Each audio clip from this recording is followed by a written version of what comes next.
प्यारे दोस्तों, हमारे नए नए प्रोग्राम्स देखने के लिए हमारे चैनल को सब्सक्राइब करें तथा नोटिफिकेशंस पाने के लिए बेल का बटन जरूर दबाएं।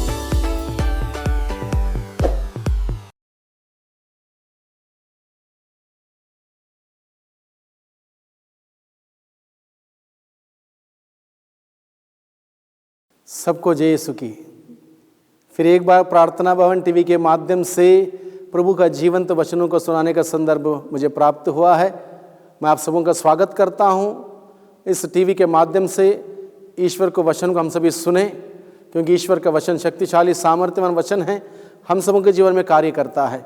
वही वचन हम सबों को बहुत आयत से मिले, और जितना वचन हम सुनेंगे उतना हमारे अंदर पॉजिटिव एनर्जी होगी, हमारे अंदर की नेगेटिव एनर्जी दूर जाएगी और हम परिपूर्ण जीवन से भर जाएंगे।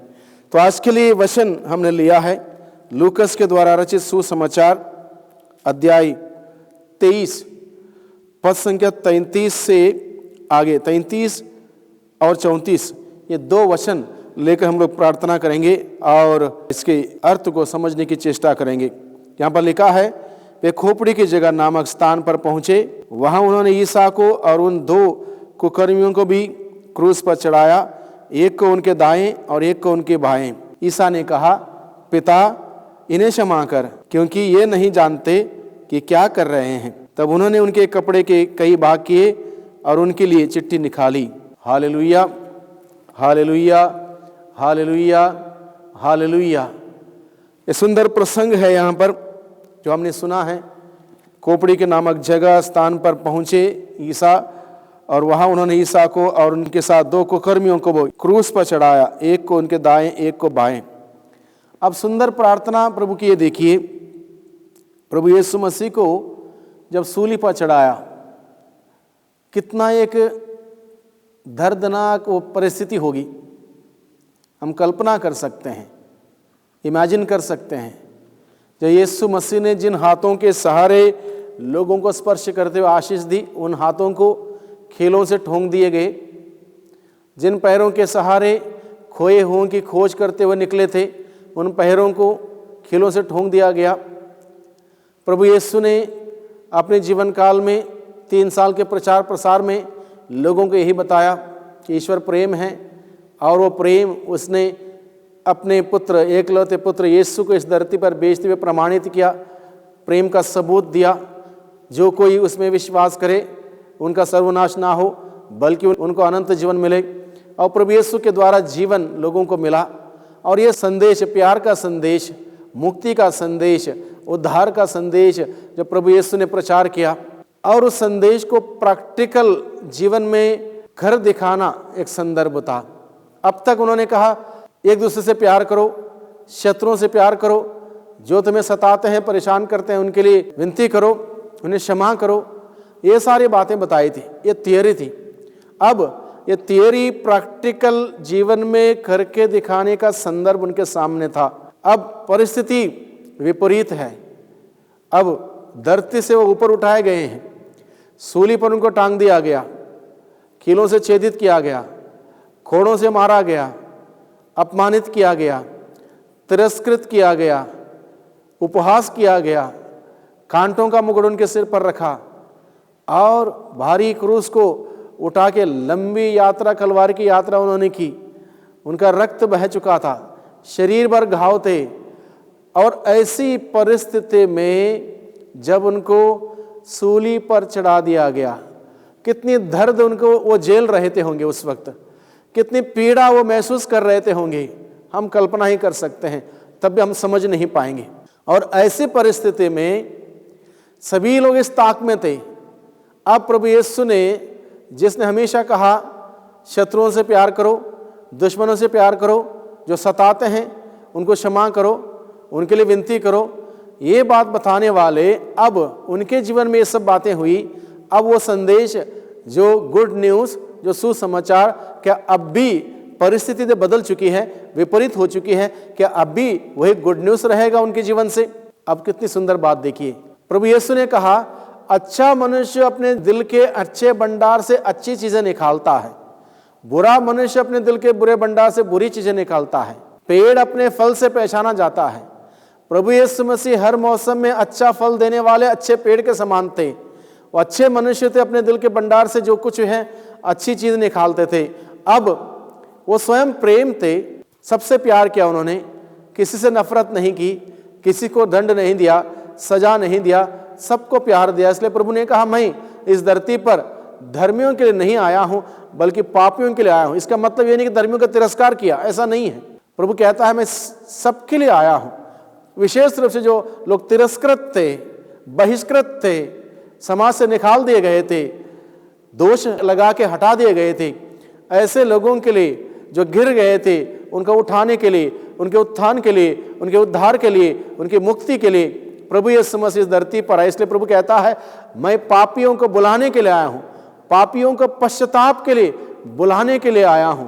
मैं रोगियों को वैद्य बनकर आया हूं, निरोगियों को नहीं। निरोगियों के वैद्य की जरूरत नहीं होती है, रोगियों को वैद्य की जरूरत होती है। और इस प्रकार से मैं रोगियों को वैद्य बनकर आया हूं। इस प्रकार से प्रभु हमें बताता है वो इस दुनिया में किस वजह से आए। इसलिए जब उन्होंने वो संदेश फैलाया, माफी का, शांति का, प्रेम का, क्षमा का संदेश को फैलाया, उनके जीवन में वो संदेश को प्रमाणित करने की बारी आई। अपने दिल के भंडार से वो अच्छी चीजें निकालते हैं, हर प्रकार की अच्छी चीजें अपने दिल के भंडार से निकालते हैं। और उस वक्त जिन्होंने उनको पकड़ा, मारा, उपहास किया, तिरस्कृत किया, थूका, दाढ़ी नोची, घोड़ों से मारे और जो कुछ भी उनके साथ दुर्व्यवहार किया, उन सबों के लिए प्रभु क्या कहता है, उस सूली पर जब दर्द, वेदना, पीड़ा सहते हुए क्या कहता है, लोगों ने, किसी ने सोचा भी नहीं होगा उनके मुंह से ऐसी सुंदर बातें निकलेंगी। क्योंकि प्रभु यीशु से पहले बहुत सारे लोगों को सूली पर चढ़ा दिया गया था। बहुत सारे, प्रभु यीशु में से पहला व्यक्ति नहीं थे जिनको सूली पर चढ़ाया था, उनसे पहले भी लोगों को सूली पर चढ़ाने का सजा दी जाती थी। और जब उन लोगों को सूली पर चढ़ाया जाता था, उनके मुंह से इतने बुरे शब्द निकलते थे, अपशब्द निकलते थे, गालियां निकलती थी और ऐसे ऐसे बुरे शब्द निकलते थे, लोग सुन नहीं पाते थे। और ऐसे में लोग उनके मरने से पहले उनकी जीभ बाहर खींचकर जीभ काटते थे, इतने बुरे शब्द वो बोलते थे। और ऐसे लोगों ने देखा था, लोगों को यही मालूम था कि जो सूली पर चढ़ाया जाता है वो दर्द के मारे उस वक्त सबको कोसता है, सबको बुरा भला कहता है, ऐसे परिवेश होगा। अब सब नजरें, सबकी निगाहें यीशु पर टिकी हुई थी, उस क्रूस पर चढ़ाए हुए यीशु पर टिकी हुई थी। यीशु के मुंह से क्या बात निकलेगी? क्योंकि प्रभु यीशु ने हमेशा माफी की बात कही, क्षमा की बात कही, भाईचारे की बात कही, शांति की बात कही। अब उनको इस प्रकार की एक अवस्था से, परिवेश से गुजरना पड़ गया, तो उनके मुंह से क्या बात निकलेगी? इस वजह से सबकी निगाहें, सबकी नजर प्रभु यीशु पर टिकी हुई थी। किसी ने उम्मीद नहीं की थी होगी कि प्रभु यीशु मसीह इतने सुंदर सुंदर प्रार्थना करेंगे। अब प्रभु यीशु मसीह क्या बोलते हैं? पिता इन्हें क्षमा कर, क्योंकि ये नहीं जानते हैं कि ये क्या कर रहे हैं। पिता इन्हें क्षमा कर, क्योंकि ये नहीं जानते कि क्या कर रहे हैं। सिर्फ और सिर्फ प्रभु यीशु मसीह जानता है कि हम नहीं जानते हैं। समझ लीजिए बात को, सिर्फ और सिर्फ प्रभु यीशु मसीह जानता है कि हम नहीं जानते। इसलिए प्रभु ने क्या कहा प्रार्थना में? पिता इन्हें क्षमा कर, क्योंकि ये नहीं जानते हैं, ये नहीं जानते हैं कि क्या कर रहे हैं। सिर्फ प्रभु यीशु जानता है कि हम नहीं जानते हैं, इसलिए प्रभु ने सबके लिए माफी मांगी। जबकि किसी ने इस बात की कामना नहीं की थी, कल्पना नहीं की थी होगी कि ऐसी कोई दुआ उनके मुंह से निकलेगी। प्रभु ने सबके लिए सूली पर प्राण पीड़ा सहते हुए, दर्द सहते हुए, सबके लिए दुआ करते हुए कहा, पिता इन्हें क्षमा कर, क्योंकि ये नहीं जानते हैं कि ये क्या करें। सबके लिए माफ किया, क्षमा किया। वही संदेश जो इस धरती पर जीवन बिताते वक्त लोगों को बताया था, समझाया था, वही संदेश वो उस वक्त भी देते हैं। प्यार का, क्षमा का, माफी का, शांति का संदेश, जीवन देने का संदेश प्रभु सूली पर से भी वही देते हैं। पिता इन्हें क्षमा कर, क्योंकि ये नहीं जानते हैं कि ये क्या कर रहे हैं। मनुष्य क्या करता है? किसी के कुछ गलती हुई, कोई गड़बड़ी हुई, कोई बात हुई, ऐसे में क्या बोलता है? इसने जानबूझ के किया है, ये जानता था, प्लान करके हुए किया है, तय करके हुए किया है, षड्यंत्र रचते हुए किया है, जानते हुए किया है, जानते हुए उसने मेरा नाम खराब किया या मेरा नुकसान किया और ऐसा किया वैसा किया। हम ये कहते हैं जानते हुए। प्रभु यीशु मसीह हम सबों को भलीभांति जानते हैं, भलीभांति समझते हैं, इसलिए प्रभु क्या कहते हैं, ये नहीं जानते कि ये क्या कर रहे हैं। Hallelujah, hallelujah, hallelujah.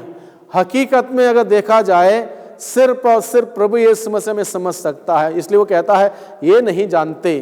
तो कैसे नहीं जानते? हमारा तर्क वितर्क ये होता है, कैसे नहीं जानते? हम सभी जानते हैं, सब कुछ जानते हैं। लोग कई बार कहते हैं मैं सब कुछ जानता हूँ, मुझे सब मालूम है, मुझे किसी ने सिखाने की जरूरत नहीं है। अगर वो व्यक्ति भी क्यों कहता है? क्योंकि ये नहीं जानता है। और नहीं जानने का मतलब प्रभु यीशु जानता है, हम नहीं जानते हैं। इसलिए हम लोग ऐसी घमंड करते हैं, ऐसे अहंकार भरी बातें करते हैं, ऐसी वैसी बातें करते हैं, क्योंकि हम नहीं जानते हैं। प्रभु यीशु मसीह जानता है कि हम नहीं जानते हैं। Hallelujah, hallelujah. और नहीं जानने की बात हमें समझने की जरूरत है। मान लीजिए अलग अलग प्रकार के नशा करने वाले व्यक्ति से आप कहिए कल रात को आपने नशा करने के बाद ऐसे ऐसी गाली गलौज कर दिया, ऐसे ऐसे अपशब्द बोल दिए, और ये सब बातें दूसरे दिन सुबह आप उनसे बोलेंगे, वो कहता नहीं तो मैंने कुछ भी नहीं कहा, कल मैं कुछ बात ही नहीं कही। वो सरासर बोल देता हमने कुछ नहीं कहा, यानी कि वो जानता नहीं, वो उस नशा में था। उसी प्रकार से कोई गुस्से में है, गुस्से में बहुत गुस्से में है, और अगले व्यक्ति को उसने बहुत सारी बातें कह दी, उसके बाद गुस्सा शांत हुआ, दूसरे दिन उससे पूछा जाएगा कल आपने इतनी सारी बातें कही, क्यों कही? मैंने कुछ नहीं कहा, मैंने गुस्सा किया नहीं। वो जानता नहीं, यानी कि ऐसे इमोशनली हम लोग कुछ कहते हैं, उसके ऊपर हमारा कंट्रोल नहीं है, हम नहीं जानते। इसलिए प्रभु यीशु मसीह जानता है, समझता हम नहीं जानते। इसलिए प्रभु ने सरासर सबके लिए माफी मांगी, अपने पिता से हर व्यक्ति के लिए माफी मांगी। Hallelujah, hallelujah, hallelujah. यीशु की स्तुति हो, यीशु को धन्यवाद। प्रभु सबके लिए माफी मांगता है, सबके लिए माफी देता है, और कहता है पिता से, पिता इन्हें सजा मत दे, इन्हें दंड मत दे, इन्हें माफ कर दे, ये नहीं जानते हैं, ये अनजान है, नादान है, इन्हें माफ कर दे। कितना बड़ा संदेश भाइयों बहनों, हम सबों के लिए, समस्त मानव जाति के लिए। अगर प्रभु यीशु मसीह उतनी तकलीफ, उतनी पीड़ा के बीच में अगर ये बात कह सकते हैं, हम लोग जरा सा किसी ने कुछ बोल दिया, हम क्यों नहीं माफ करेंगे, क्यों नहीं क्षमा करेंगे? इतनी बड़ी माफी प्रभु ने हमें दी है, हम महसूस करें, उस माफी को अनुभव करें। दिन में हम लोग कितनी गलतियां करते हैं, एक गलती क्षमा नहीं कर पाएंगे।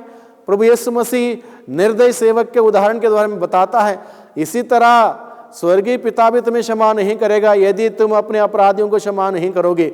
इसलिए प्रभु यीशु ने उस हे हमारे पिता की प्रार्थना में सुंदर तरीके से हमें सिखाया, जैसे मैंने अपने अपराधियों को क्षमा किया है हे पिता, वैसे आप मुझे क्षमा कर। अगर मैंने क्षमा नहीं किया, आप मुझे क्षमा मत करो। इसका मतलब ये है, इसलिए हमें क्षमा देनी चाहिए, चाहे कोई भी हो, जैसे भी हमारे साथ बुरा किया हो, बुरा व्यवहार किया हो, बुरा सोचा हो, कुछ कहा हो, कोई बात नहीं। यीशु को देखें, सूली पर मेरे लिए लटकते हुए उस यीशु को देखते हुए, यीशु ने मेरे लिए क्या किया है, उस बात को याद करते हुए उन सभी लोगों के लिए माफी दें, क्षमा दें यीशु के नाम से। जैसे हम माफी देंगे, क्षमा देंगे, वहां पर हमें आशीष मिलेगी, उन सभी लोगों को आशीष मिलेगी, और हम सभी बंधनों से छुटकारा पाएंगे। Hallelujah, hallelujah, hallelujah. यीशु की स्तुति हो, यीशु को धन्यवाद। इसलिए भाइयों बहनों, प्रभु का वचन हम सबों को बहुत सुंदर तरीके से हमें समझाता है, बताता है। प्रभु यीशु का उदाहरण, हे पिता इन्हें क्षमा कर, क्योंकि नहीं जानते हैं कि क्या कर रहे हैं। हम सभी इस संदेश को ग्रहण करें, इस वचन को ग्रहण करें, और इस वचन को अपने जीवन में लागू करने के लिए, पालन करने के लिए हमें निरंतर उस क्रूस को देखना होगा, जिस क्रूस पर मेरा मुक्तिदाता, मेरा स्वामी, मेरा उद्धारकर्ता प्रभु मसीह उस टांगे गए थे, और वहां से उन्होंने मेरे लिए माफी मांगी थी अपने स्वर्गीय पिता से। उस दृश्य को काल्पनिक रूप से याद करते हुए, मन में लाते हुए हमें एक दूसरे को माफी देना, क्षमा देना, और तब जाके हम प्रभु के सच्चे शिष्य बनेंगे, प्रभु के अनुयायी बनेंगे। प्रभु का उदाहरण को अपने जीवन में लागू करेंगे, अपनाएंगे, तब जाके प्रभु की गवाही बनेंगे। इसलिए भाइयों बहनों, ये उचित है ये आवश्यक है कि हम सभी निरंतर इस प्रकार से उस प्रभु के वचनों को ग्रहण करें, उनके जीवन के उदाहरण को ग्रहण करें, उसके अनुसार जीवन बिताने की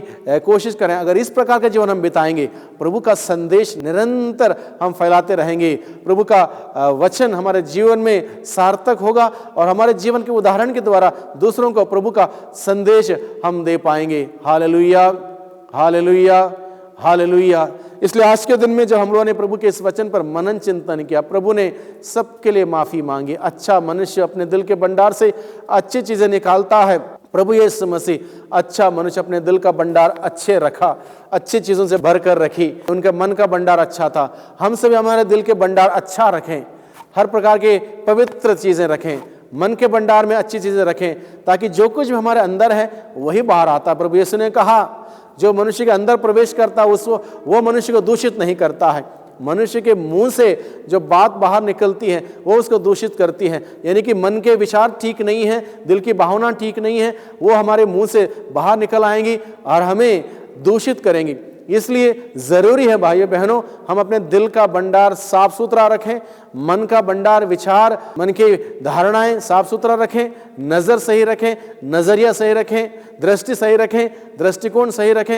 ये सभी ठीक ठाक रखेंगे, हमारा व्यक्तित्व सुंदर व्यक्तित्व होगा, स्वस्थ व्यक्तित्व होगा और हमारे जीवन के द्वारा दूसरों को एक प्रकार का प्रभु का प्रेम का प्रकाश मिलेगा, ज्योति मिलेगी और वो हम लोगों के जीवन को देखकर उस प्रभु की महिमा करेंगे। प्रभु यीशु ने कहा, तुम इस धरती के नमक हो और संसार की ज्योति हो। हमारे अंदर वो नमकीन के तत्व बने रहे, इस धरती पर हम नमक के रूप में एक दूसरे को जीवन को स्वादिष्ट बनाने वाले बन सकें।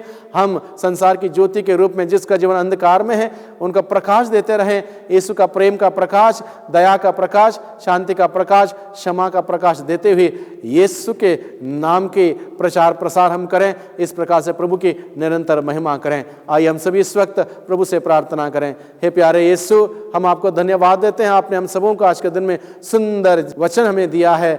आपने हम सबों के लिए सूली पर मरते वक्त अपने पिता से प्रार्थना करते हुए कहा, हे पिता इन्हें क्षमा कर, क्योंकि ये नहीं जानते हैं कि क्या कर रहे हैं। आप हम सबों को जानते हैं कि हम सभी नहीं जानते हैं और आपने हम सबों के लिए अपने अब्बा पिता से प्रार्थना की। हे पिता, यही मनोभाव हम सबों को प्रदान कीजिए ताकि हम सभी एक दूसरे को समझ सकें, जान सकें और एक दूसरे को आपके नाम से माफ़ी दे सकें, क्षमा दे सकें। इस प्रकार से प्रभु आपका संदेश हम निरंतर एक दूसरे के साथ फैलाते हुए आपके नाम की महिमा कर सकें। दुआ करते हैं उद्धारकर्ता यीशु मसीह के नाम से, आमीन। पिता और पुत्र और